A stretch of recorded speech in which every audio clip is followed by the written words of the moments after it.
al señor Guillermo Suave, ¿Cómo te va, amigo, compañero de Radio Futura, que se acerca al estudio Jorge Alorza, acá en Radio Estación Sur, en el barrio Hipódromo, para hablar del skate. Exacto, sí, traje una columna que en los últimos capítulos de Diagonal Hip Hop, Sí. Para quien no sabe, Diagonal Hip Hop es un programa dedicado a la cultura que hacemos allá en Radio Futura. Enlazada con la moda, la había hecho en ese momento. Ahora quiero ir un poco más a los inicios y mezclado con la autosuperación, que para mí es una de las palabras claves que definen a este deporte y también al humano en su vida, ¿no? Yo creo que los animales, si hablamos de autosuperación, desde los comienzos de la historia, nos ha demostrado que es una y otra vez que el mismo animal, el mismo humano se autosupera a sí mismo para obtener resultados, para llegar a los fines que quiere, ¿no? Entonces me parece una muy buena palabra que define tanto al deporte como a quienes lo practican. Como filosofía de vida, por decirlo de alguna manera. Exacto. Como forma de llevar adelante sus días. Exacto. Skate, mientras se larga la lluvia en la ciudad de La Plata. Mirá vos, nos extrañaba. Pablo se fue con la lluvia. Esperemos que haya agarrado sus cositas para ponerse arriba de la cabeza si no se moja tanto. Retomando, skate que en el 2020 fue considerado deporte olímpico. Exacto, sí, sí. Mirá todo el avance que tuvo en este tiempo. Exacto, y esta columna, viste que como a mí me gusta agarrar una línea temporal y darle con la mayor cantidad de detalles que pueda, vamos a intentar eso, hacer un repaso de cómo el mismo deporte se fue autosuperando a sí mismo cada vez más hasta llegar a ser mundialmente conocido, practicado y ayudar a pueblos enteros. A ver, ¿por dónde podemos empezar? Bueno, si querés, cuenta la leyenda que James Clinton en 1863 crea la versión definitiva hasta ese entonces de los patines con ruedas. Antes de él, los patines eran como con fierros, los de más de hielo, de deslizamiento. Claro. Él lo traspasa a la calle, a poder patinar en la calle. Ahí podemos ver unos hermosos videos que tuve la suerte de recopilar y acá la producción del otro lado nos está ayudando. Fíjate que ellos andaban en patas al principio. Para quienes estén escuchando por radio, estamos viendo un skate con ruedas, los pies descalzos, y que la persona se va acercando hacia los extremos, sería, ¿no? Para intentar imitar los movimientos del surf, sí. Todavía no había trucos, ¿viste? Primero empezamos con los patines. Ahora, gracias a los patines, en 1940 por ahí, más o menos, data de que los surfistas se cansan de que en invierno no podían agarrar las olas y necesitaban seguir practicando el deporte. Entonces lo que hacen es sacarle los zapatos a los patines y usar los tracks y las ruedas con tablas para poder deslizar. ¿Y siempre fueron así de ese tamaño o cambió? Al principio eran o con el tamaño de la tabla de surf o la madera que te encontraba. Fíjate, viste, a mí me gusta relacionarlo como cuando yo era chiquito, mi abuelo me hacía el karting con rulemanes. Sí. Bueno, para mí ese sería como el inicio. Simplemente está caliente esto. Unas ruedas, una tabla y a deslizarse con la misma fuerza de la física, las bajadas o que un amigo te empuje. ¿Eso para qué año decías? 1940, por ahí, sí, entre los 30 los 40. Pasa de ser que el surf se autosupera a sí mismo y dicen, nosotros necesitamos practicarlo en la tierra todo el año porque queremos mejorar. Entonces buscan la manera de autosuperarse y crean el skateboard de cemento. No había trucos, no había obstáculos, no había competencia, no había marcas, no había nada más que unos pibes en patas tirándose de calles en bajada con una tabla que hacía chispa. Luego evolucionaron las tablas y las ruedas, ¿no? Ahora empieza esto de que las tablas comienzan a tener otra forma, suelen ser más anchas delante, más angostas atrás y con el pasar del tiempo se van creando nuevas tecnologías. Bueno, ahí podemos ver también en pantalla la evolución. Hay que mandarle un saludo a Full Clip Skateboard, que es un gran recopilador de información en habla hispana. Sí, es un youtuber. Ojalá seamos amigos en algún momento. Le estoy robando demasiado ya. Bueno, son amigos de alguna manera. Sí. Y a partir de los 50 por ahí, ya se crean las primeras tablas 100% dedicadas al skateboard, que eran esas que estábamos viendo, con marcas como Roller Derby y Junco, que crean los Penis Skateboard, que serían como estos, los chiquititos, que ahora por ejemplo en la juguetería se ven que es la tabla de plástico medio chiquita con las ruedas de longboard, con las grandes. También cambia el juego eso, que en los 50 se crean las ruedas de uretano, que son las ruedas ya estrictamente dedicadas a este deporte. Antes se usaban las ruedas de los rollers o rulemanes, como te decía, o ruedas duras, ¿viste? Este es el momento de la experimentación, de la autosuperación. La revolución de las ruedas. Claro, la revolución industrial del skate sería. Te juro. Pero que imagino que eso ayudó a superar en cuanto, no sé, al mantenimiento, para que, no se duren más, completamente, para sí, que sea mejor el deslizarse, cosas del estilo. Exacto, y también, como hablábamos, primero empezó en las bajadas, después se traspasó a sitios abandonados en los 60, por ejemplo, los videos clásicos de los seaboards, que son como los primeros videos que empieza a ver, se meten a piletas abandonadas y filman ahí, ¿viste? Porque, bueno, tengo acá unos machetitos. A ver, diga. Por ejemplo, un dato histórico, en 1962, Patty McGee, la campeona de skate del mundo, mujer, sale en la revista Life haciendo una vertical en su skate, y eso pasa a llevar al skate al mundo, ¿no? Una modelo que era skater saliendo de portada de revista Life, o sea, la más importante en aquella época, supongo, ¿no? Bueno, las ruedas de uretano más resistentes, más grandes, más cómodas para superficies no tan lisas. Entonces el skate acá ya empieza a tomar los acueductos. Viste, por ejemplo, el skate nace en Los Ángeles, y clásica esa imagen de Los Ángeles y el acueducto gigante que es cemento, bajadas inmensas, y estas ruedas nuevas lo que te permitían, además de tener un mejor material, eran más grandes, entonces las piedritas no te trababan. Ese es el temor del skater de calle, es que vas andando re canchero y te traba una piedrita mínima de 2 milímetros y te podés tronar la cara contra el suelo y quedar muy mal parado de mucha vergüenza. Pero bueno, eso por ahí no les pasaba a los chicos porque tenían ruedas más grandes.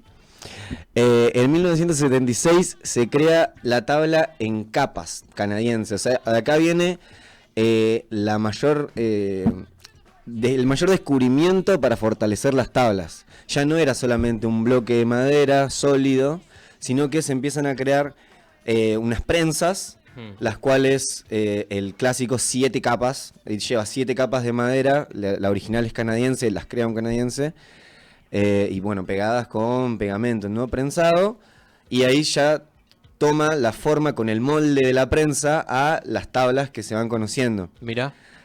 Hay diferentes concavaciones, ya se empieza a crear esto de que vos puedas tener mejor agarre en la tabla, depende la curva que tenga en el medio, depende la punta.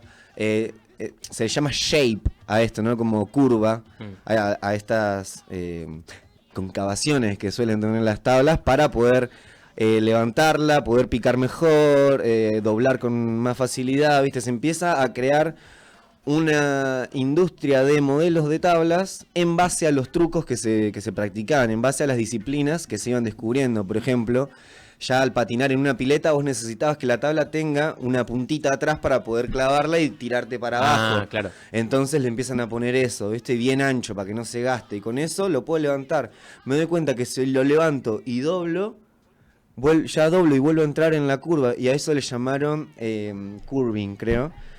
Y bueno, ahí empiezan los Sea Boys y Bones Brigade, que esto ya es más a los fines de los 70s, principios de los 80s, ya con la evolución de las cámaras y todo eso, por ejemplo, nacen los primeros equipos. Antes había clubes de skate, y ves como cada vez se sigue superando el deporte. Bueno, claro. Primero eran 10, nos juntamos 10, bueno, ahí hacemos una compe. Me llama mucho la atención como con el rap, ¿no? Yo como vengo de este palo, y yo, bueno, al rap lo conozco gracias al skate. Eso de siempre ir superando la vara cada vez más en pos de la comunidad, en pos del deporte. Bueno, no quiero meterme ni interrumpir la cronología que traes, pero pienso también en esa idea de revolución o de autosuperación del deporte también en lo que conocemos hoy como los skate park, claro, ¿no? De salir de esos reductos, de esas piletas abandonadas a hacer espacios públicos donde se motiva a más gente a acercarse ahí y a hacer deslizarse o los primeros trucos que se iban conociendo. Exacto, ahí para quienes están en el streaming vemos a Rodney Mullen. Eso era la competencia de piso, o sea, él hacía pirutitas de piso. Él es el creador de muchos trucos que se siguen haciendo hoy en día. Él es el creador del salto, el famoso ollie, sí, el flip, el hell flip, pop show y todos los primeros trucos de flip, que es hacer que la tabla gire mientras vos estás en el aire y caer encima y seguir andando.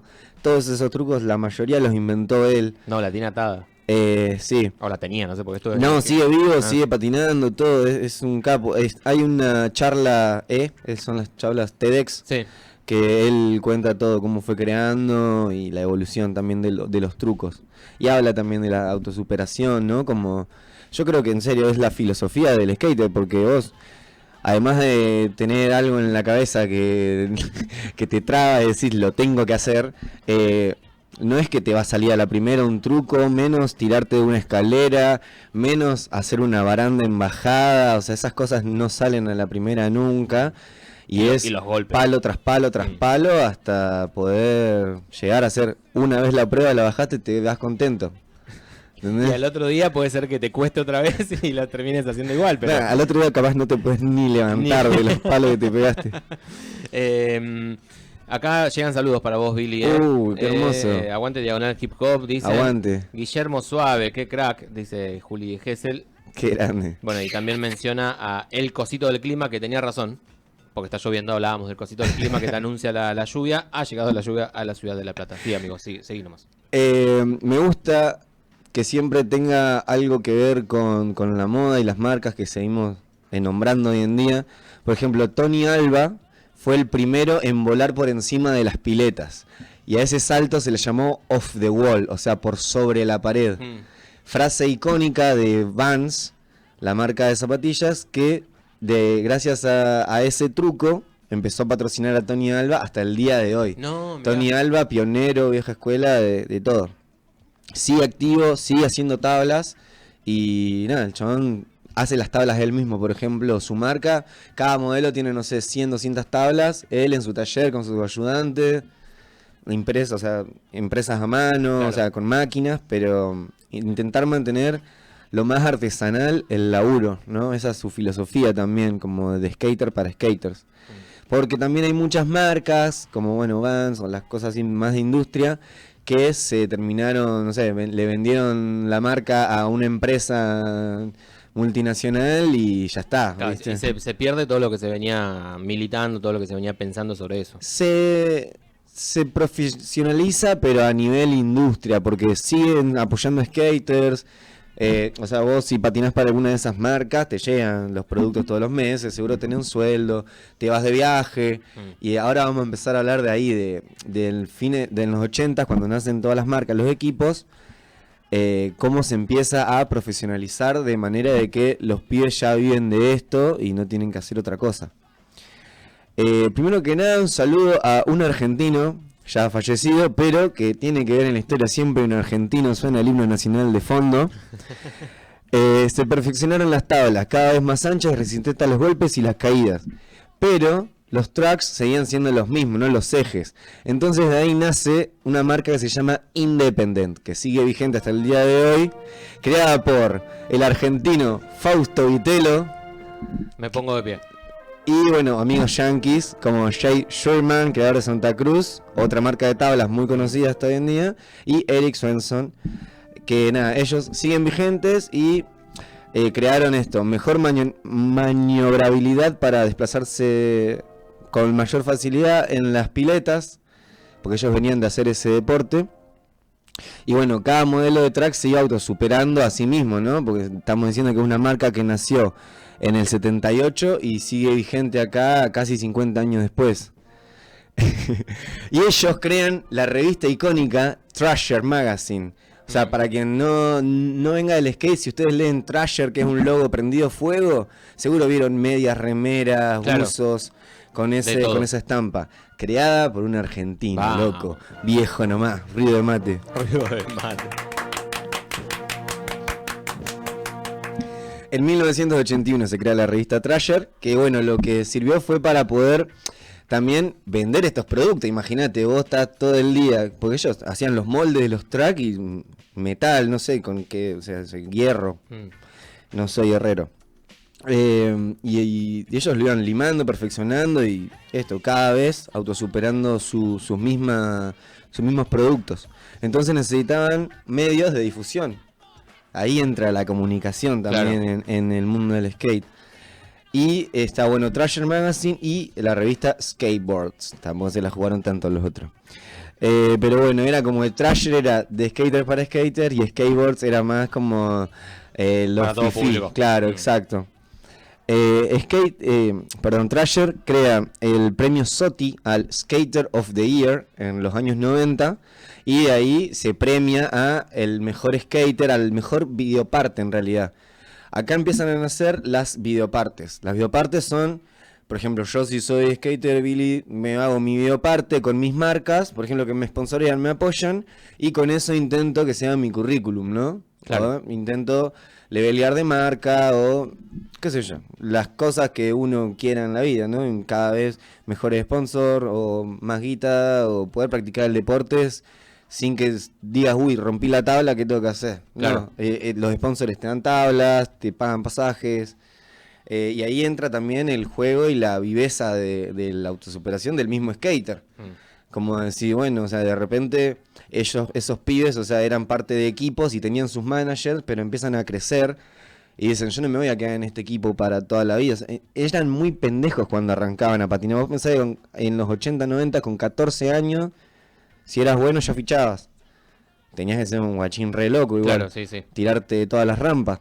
Pero se podía. Se habla, y esto, o sea, remarco que era un deporte de pibitos. Ellos fueron creciendo y fueron llevando el skate y haciéndolo entrar en una etapa más durable, si se quiere.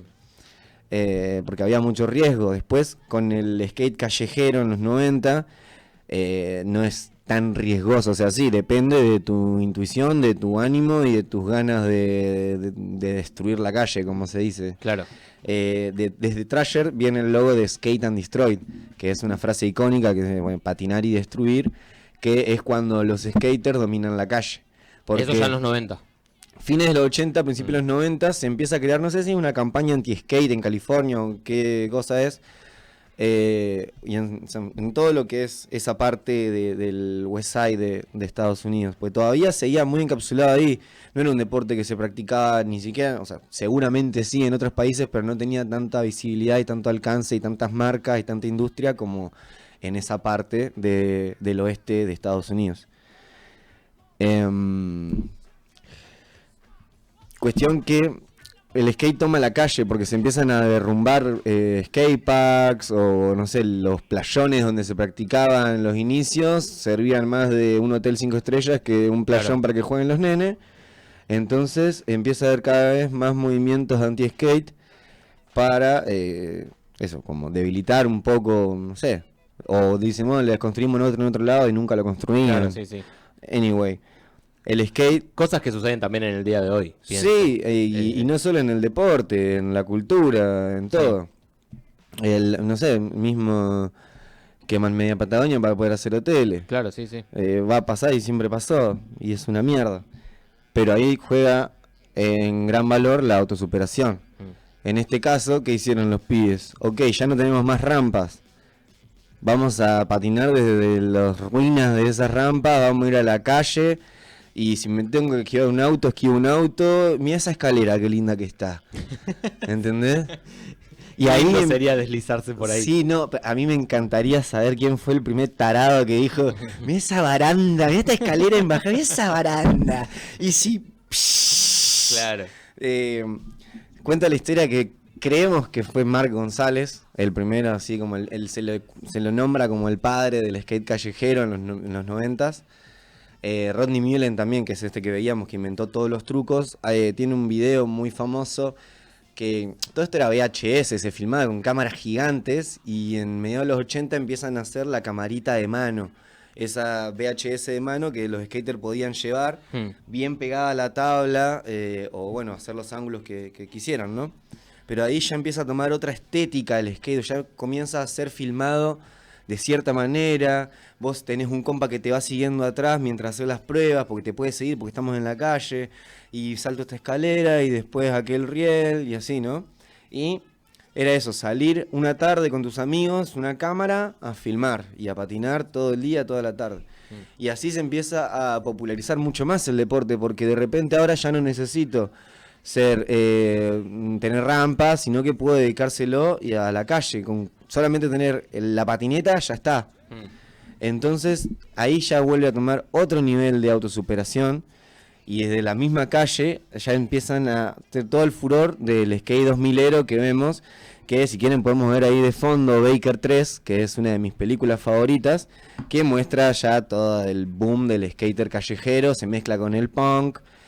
Acá en los 90 y 2000 empieza toda la etapa esta del skater mal visto, de los excesos, del callejero que no se baña, que está todo el día sucio porque está todo el día patinando en la calle. Claro. Y empiezan a aparecer todos estos personajes de Austin Dolly, todos los peace drunks, que son los borrachos meados, se le dice para el latín. Billy, para ir más o menos redondeando, porque también estamos pasados de tiempo. Sí, por supuesto. ¿En qué situación estaríamos hoy dentro de esa cronología que fuiste desarrollando? Hoy ya es mundialmente conocido el deporte, justamente después de ser mal visto, pega la vuelta y el skate, gracias a toda esta comunicación, a estas revistas, a toda la difusión que se hizo, gracias a programas de MTV o plataformas como Berrix y Street League Skateboards, ya pasa a ser mundialmente consumido, practicado y hasta incluso bien visto al nivel de ser hoy un deporte olímpico. Con esta magnificación de las Olimpiadas también vuelve a nacer otra parte de contracultura de skateboard de calle y yo creo que ahora es el mejor momento del skate callejero. Porque es todos los 2000, por ejemplo ahí estamos viendo a Milton Martínez, skater del año, marplatense, pero fue el mejor skater del mundo en 2019. Que bueno, su frase es demoler. El skate callejero ahora está en esa etapa para mí. Todo lo hardcore, todo lo pesado que fue en los 90, en los 2000, pero practicado con la cabeza y la sabiduría de deportistas, de atletas, ¿entendés? O sea, ya los skaters no se revientan como antes, así pueden seguir patinando hasta los 40, 40 y pico. Y hoy en día, por ejemplo, la longevidad del deportista es mucho mayor, claro, sí. a la que en sus comienzos, porque antes capaz que con 20 y pico ya te retirabas. En cambio ahora un skater puede seguir viviendo de esto, crear sus propias marcas, ¿entendés? Entonces yo creo que es el mejor momento para apostar uno como deportista y como parte de la comunidad también a crear tu marca, a seguir practicando el deporte, a poder ayudar a nenes que quieran practicar el deporte, porque yo veo eso, que cada vez como ya los padres que tienen 40, 50, en alguna vez en su vida agarraron un skate, entonces dicen, bueno, a mi piba no le gusta el fútbol, no le gusta esto, pero mira, le gustan los rollers, le gusta el skate. Y hoy en día, en la pandemia, o sea, post pandemia, se incitó mucho a las escuelitas de skateboard. También acá, por ejemplo, Vulture LP es un local de acá de La Plata que tiene su escuelita de skate. Mirá. Están los chicos de OP.life también, que es obras públicas, que se juntan en el bosque, en la parte atrás de odontología.